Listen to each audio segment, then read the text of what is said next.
قیامت کی ہولناکیوں میں جو پہلی ہولناکی ہوگی اذا فتحت یاجوج و ماجوج، یعنی قیامت کے جو آثار شروع ہو جائیں گے تو یہاں تک کہ یاجوج اور ماجوج کو کھول دیا جائے گا۔ یعنی اس آیت میں اصل میں یہ طرز اختیار کیا گیا ہے کلام اللہ میں کہ لوگ دنیا میں مست ہیں، غفلت میں ہیں، پیغمبر جب دنیا میں آئے تو ان کو فالو کیا، بالآخر پھر پیغمبروں کی تعلیمات سے ہٹتے چلے گئے تو اللہ کہتے ہیں جیسے میں نے پہلے بستیوں کو ہلاک کیا ہے نا، تو میں اس زمین کو بھی تباہ و برباد کروں گا، پوری زمین کو ہلاک کر دوں گا میں۔ لیکن اس ہلاکت کے آثار شروع کہاں سے ہوں گے؟ اس کے آثار میں ایک بہت بڑی نشانی ہوگی یاجوج اور ماجوج کا نکلنا۔ وَهُم مِّن كُلِّ حَدَبٍ يَنْسِلُونَ، اور وہ ہر ٹیلے سے، ہر اونچی آڑ سے نکلنے کی کوشش کر رہے ہوں گے۔ یعنی آڑ کا ذکر اس لیے کیا کہ اکثر رکاوٹ آڑ ہی بنتی ہے، ورنہ میدانوں میں تو کھلے چلے جاتے ہیں، تو میدانوں میں تو وہ کھلے چلے آئیں گے، لیکن جہاں بھی آڑ ہوگی تو وہاں سے بھی تمہیں لگے گا کہ ایک بڑی تعداد میں ایک ہجوم ہے یاجوج اور ماجوج کا، جو انسانوں کو تباہ و برباد کرنے کے لیے ظاہر ہو رہے ہیں۔ اس پر یاجوج ماجوج کی جو تفصیلی بحث ہے وہ سورہ کہف میں میں بیان کر چکا ہوں، جس کا خلاصہ یہی ہے کہ یاجوج ماجوج ایک قوم ہے، انسان ہے۔ حضرت ذوالقرنین نے ایک آہنی دیوار بنا کے ان کو پہاڑوں کے پیچھے دھکیل دیا ہے۔ ان کی صحیح لوکیشن کا اللہ کے علاوہ کسی کو علم نہیں ہے، اور وہ قرب قیامت میں ظاہر ہوں گے، زمین میں بہت زیادہ فساد مچائیں گے۔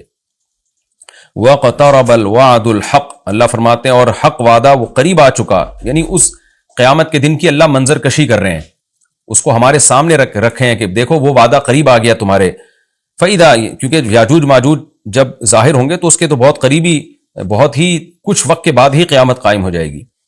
فَإِذَا هِيَ شَاخِصَةٌ أَبْصَارُ الَّذِينَ كَفَرُوا، تو اچانک کافروں کی نگاہیں پھٹی کی پھٹی رہ جائیں گی، حیران ہو جائیں گے قیامت کی ہولناکی کو دیکھ کر، اور کہیں گے یا ویلنا قد كنا فی غفلۃ من هذا، ہائے ہماری بدبختی، ہم تو اس سے غفلت میں پڑے ہوئے تھے، ہم نے تو اس طرف کبھی سوچا ہی نہیں۔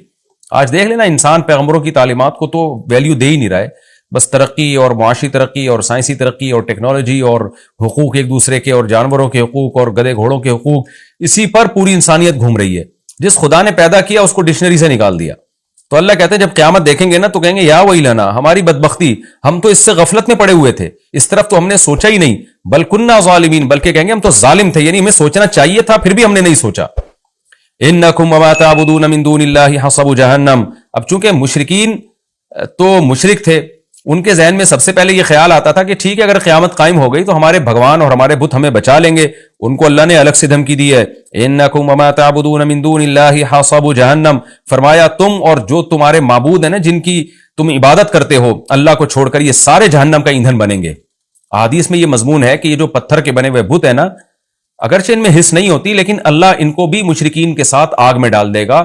مشرکین کا غم بڑھانے کے لیے، کہ جن معبودوں کو تم سمجھتے تھے کہ سفارش کریں گے، آج یہ بھی تمہارے ساتھ جل رہے ہیں اس آگ میں۔ اللہ فرماتے ہیں انتم لہا واردون، تم سب اس میں جاؤ گے، یعنی ان بتوں کی عبادت کرنے والے بھی اور جو بت ہیں وہ بھی۔ لو کان ہؤلاء آلہۃ، اللہ فرما رہے بتاؤ یہ اگر معبود ہوتے تو ما وردوہا، یہ خود جہنم میں کہاں جاتے، وکل فیہا خالدون، اور یہ سب کے سب عبادت کرنے والے اور معبود یہ سب ہمیشہ ہوں گے اس میں۔ لہم فیہا زفیر، اور ان کے لیے اس جہنم میں شور و چیخ و پکار ہوگی۔ وہم فیہا لا یسمعون، اتنا شور ہوگا کہ یہ ایک دوسرے کی آواز نہیں سن پائیں گے۔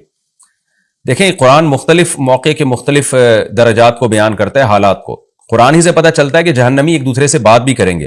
اور ظاہر جب بات کریں گے تو سنیں گے بھی، تو اس سے یہی مراد ہے کہ جہنم میں جب ان کو عذاب ہو رہا ہوگا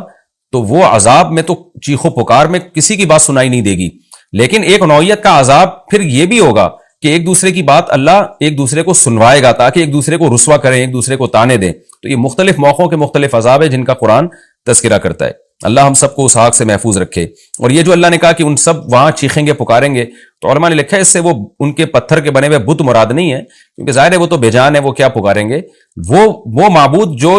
جو زندہ ہوں گے، جن میں شعور ہوگا، کیونکہ دنیا میں ایسے بھی لوگ ہیں جنہوں نے اپنی عبادت خود کروائی ہے لوگوں سے، جیسے فرعون نے کہا تھا انا ربکم الاعلی،